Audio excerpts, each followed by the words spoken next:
दोस्तों नमस्कार।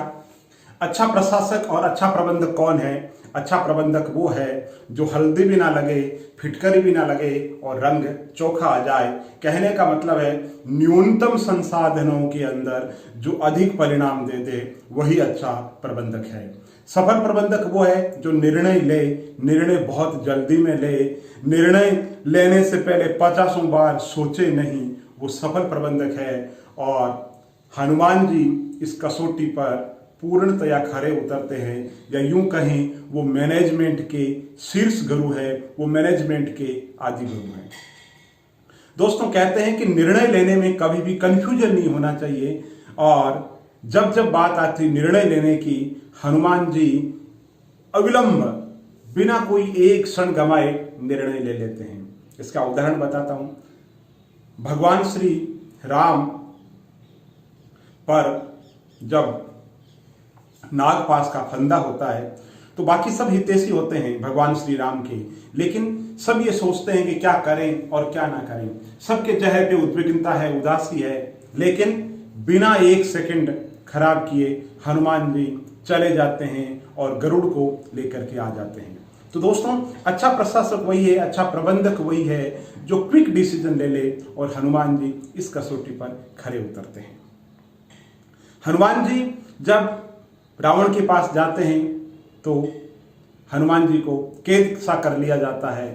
तब भगवान श्री राम के बिना कहे ही वो ये कह देते हैं कि मैं भगवान श्री राम का भेजा हुआ दूत हूं, और ऐसे निर्णय लेते हैं कि खुद तो समस्या में है, उससे तो निकलते ही हैं, किसी और की पूंछ भी जला करके आ जाते हैं। तो ऐसे हनुमान जी है। इसी तरीके से दोस्तों कहते हैं जीवन के अंदर कोई भी काम करने से पहले उसका विश्लेषण होना बहुत ही जरूरी है। भगवान श्री राम कहते हैं कि सीता जी को ढूंढना है, तब हनुमान जी कहते हैं कि मुझे उनकी कोई निशानी दो। तो भगवान श्री राम मूंदड़ी यानी कि अंगूठी देते हैं, और जब हनुमान जी सीता जी से प्रथम बार मिलने के लिए जाते हैं तो सीता जी हनुमान जी पर विश्वास नहीं करते हैं। तब हनुमान जी ये कहते हैं कि ये देखो माता जी, भगवान श्री राम ने अंगूठी भेजी है। तो दोस्तों अच्छा प्रशासक वो है जो त्वरित निर्णय ले, जो हाजिर जवाबी हो, जिसकी समझ बहुत विकसित हो, जो आने वाले समय में क्या होने वाला है उसके बारे में पहले से पता लगा सके या पहले से सोच सके। इसी तरीके से दोस्तों प्रशासन के अंदर सफल वो होता है जो फील्ड का अनुभव होता है। हनुमान जी प्रथम बार लंका में जाते हैं, सारी लंका की गोपनीय बातें लगभग उनको पता चल जाती है। विभीषण के बारे में पता लग जाता है, चाहे सुग्रीव की बात हो, चाहे बाली की बात हो, या किसी की भी बात हो। जो फील्ड की जो पकड़ है, जो क्षेत्रीय जो पकड़ है, कहते हैं कि जो अकल आती है वो बादाम खाने से नहीं आती है, ठोकर खाने से आती है।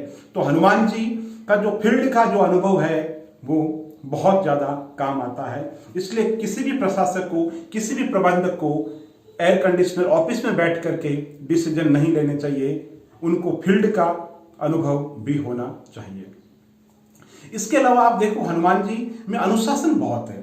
अनुशासन की वो पराकाष्ठा है, ज्ञानवान है, प्रज्ञावान है, बुद्धिमान है, लेकिन अनुशासन इतना है कि बॉस इज ऑलवेज राइट। भगवान श्री जो राम ने कह दिया उससे ऊपर कुछ नहीं और उससे नीचे कुछ भी नहीं। तो अनुशासन जो है उसकी पराकाष्ठा है हनुमान जी। इसके अलावा हनुमान जी में एक जो सबसे बड़ी जो विशेषता है वो है कि स्थानीय परिस्थितियों के हिसाब से, स्थानीय समय और मांग, वक्त का तकाजा क्या है वैसे निर्णय लें। तो कभी वो विराट स्वरूप धारण कर लेते हैं तो कभी सूक्ष्म रूप धारण कर लेते हैं। तो प्रशासक के लिए बहुत जरूरी है कि उसको समय की जो मांग है वो क्या कहती है उसके बारे में एक अच्छे प्रशासक का होना कसौटी है अच्छे प्रशासक की, कि त्वरित समय के अंदर और सामने वाला जो पक्ष है उसके मन में क्या चल रहा है उसकी समझ होनी चाहिए। तो हनुमान जी मनोविज्ञान के बहुत ही अच्छे जानकार थे। तो दोस्तों जैसा कि मैंने शुरुआत में कहा था कि अच्छा प्रबंधक वो है जो निर्णय ले ले, अच्छा सफल प्रशासक उसे कहेंगे जो अच्छा निर्णय ले। तो हनुमान जी निर्णय लेने की कला के अंदर बहुत अच्छे थे, त्वरित निर्णय लेते थे। फील्ड का जो पकड़ था, फील्ड का जो अनुभव था, वो उनका बहुत ही ज्यादा बेमिसाल था। इसी तरीके से जो हनुमान जी है, उनकी एक और विशेषता है, और वो ये विशेषता है कि हनुमान जी एक काम को करते समय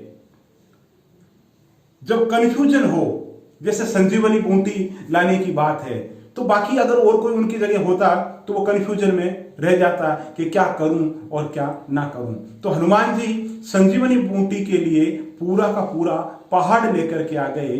तो इससे एक निष्कर्ष और निकलता है कि जब आप वह को हो, आप जो द्वंद्व हो, तो आप ऐसा काम करो जिसमें सारी की सारी समस्याओं का समाधान हो जाए।